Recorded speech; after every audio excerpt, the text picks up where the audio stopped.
Hey Hatters!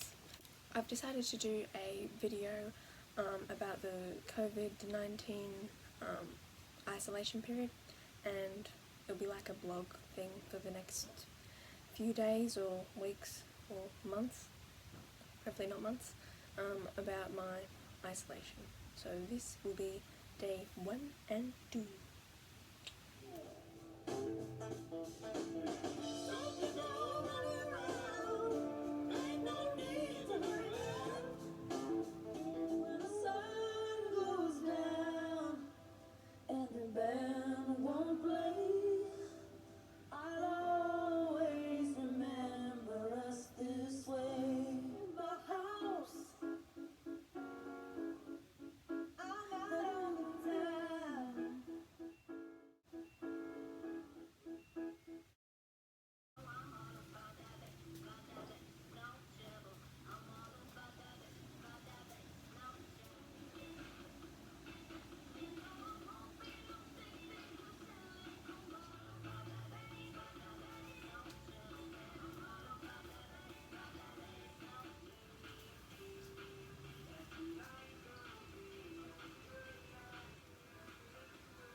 The princess saves herself in this room, and the blurb on the back is the story of a princess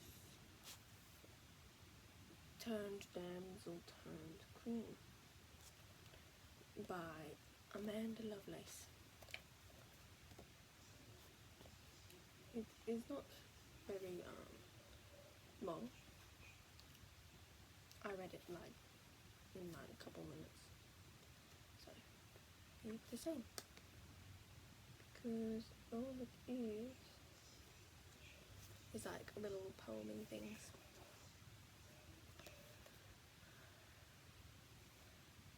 Warning 1. This is not a fairy tale. There is no princess, there is no damsel, there is no queen, there is no tower, there are no dragons. There is simply a girl faced with a difficult task of learning to believe in herself. Once upon a time, the princess, I was born a little book mad.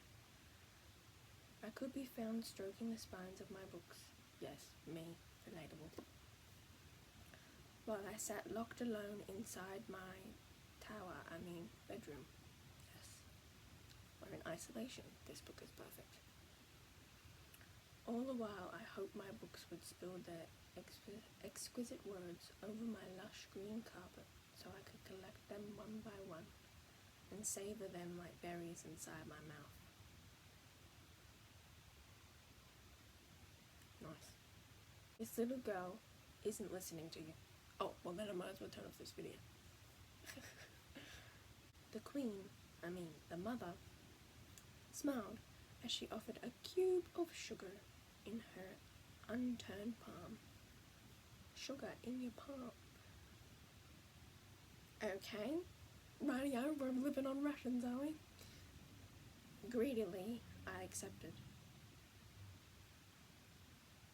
I reached inside my mouth, delicately placing just one on the center of my tongue, and I clamped down.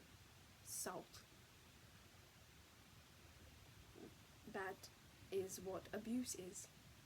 Knowing you are going to get salt, but hoping for sugar for 19 years. At 11 years old, the doctor weighed me, and afterward my mother told me I was too fat. Never happened to me. Always eat, Brittany, eat. There are some mothers who will warn you to never, ever, ever touch the stove. There are some mothers who will drag you right to it and say, touch it. No. Kicking and screaming, laughing as they watch the flames lick at your fingertips. That's twisted. Silence has always been my loudest scream.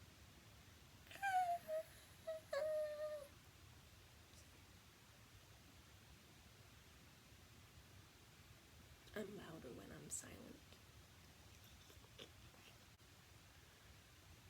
13, the tally marks drawn on her body. What are you telling on your body? That's very weird. 14, the strands of hair that fall out. 15, the stars that dim. And then she starts over, and then she starts over, and then she starts over, and then she starts over, and then she starts over.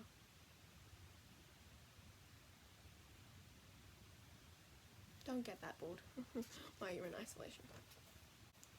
I used to think I was broken because I never once spent my daydreams plucking swollen pomegranates from someone else's tree.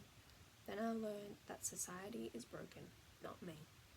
Yes, agreed. Yeah, society is pretty bad. Pretty bad. Like, tell all the introverts to stay home. I was like, sweet. She begins tearing the pages from the spines of her favourite books.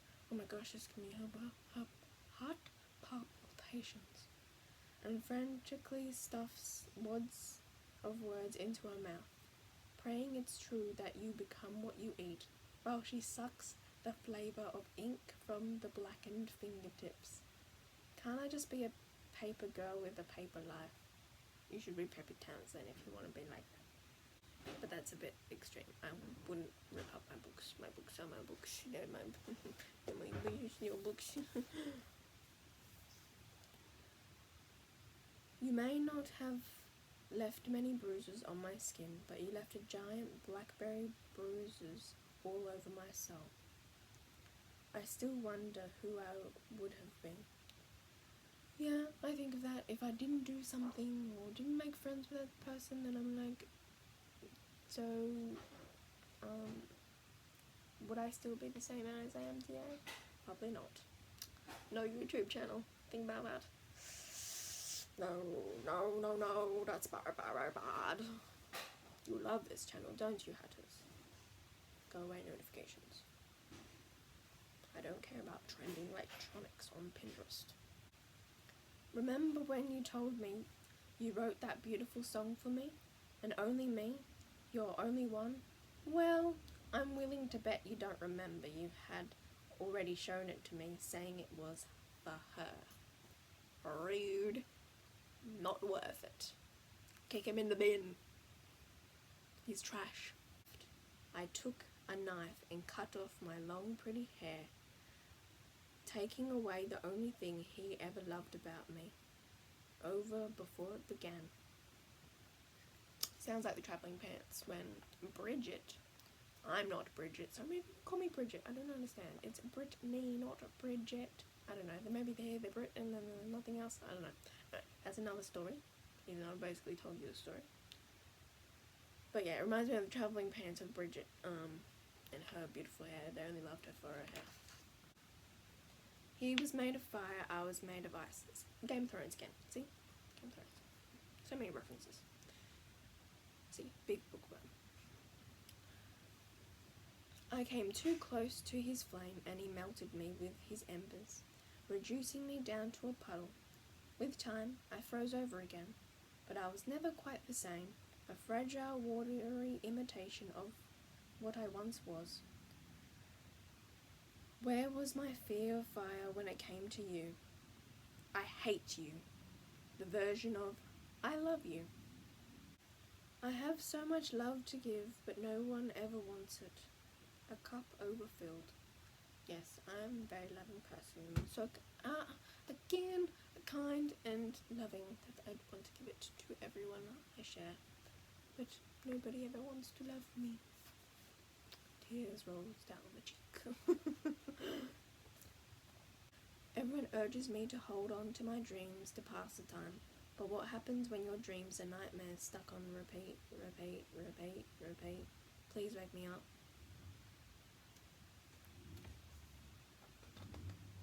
Reminds me of one of the quotes I wrote.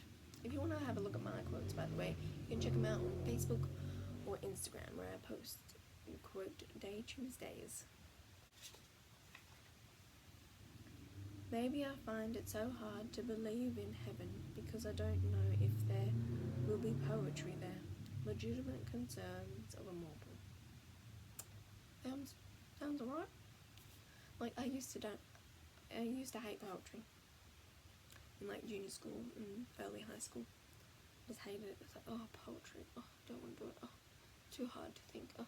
But me reading so much has elaborated my vocabulary and made me dive deeper into someone else's thoughts. And poetry is something that I love. And I think my favourite poem was one I learned at school. It was by Wilfred Owen, Dolce et Decorum-esque. Check it out. It's about the war, but it's very in-depth, and about how little kids should not be fighting a war that they did not start. Anyway, I'm digressing. Raid your library, read everything you can get your hands on, and then some. Go on, collect words and polish them up until they shine like starlight in your palm. Yeah, so you should read my quotes, and make some of your own, or write a book if you feel up to it. You're in isolation, might as well do it. Do all those hobbies that you wanted to do, or projects that you started and never finished. You can always do something. The end. Not the actual end, it says the end, but there's more writing. Dearest reader, you have now reached the end of the story. My story. I want you to thank you for going on this exhausting journey with me. Please know that for every word you read, or I'm reading to you, that it gets much easier for me to breathe. Amanda Lovelace. Pending your own happy ending, you'll get there. And then just acknowledgements and stuff at the end. So that's a good book that I like to read when I feel like I need to burst through my cage, especially since we're in isolation. So yeah, I wonder what tomorrow will bring. I can't take one more lonely night.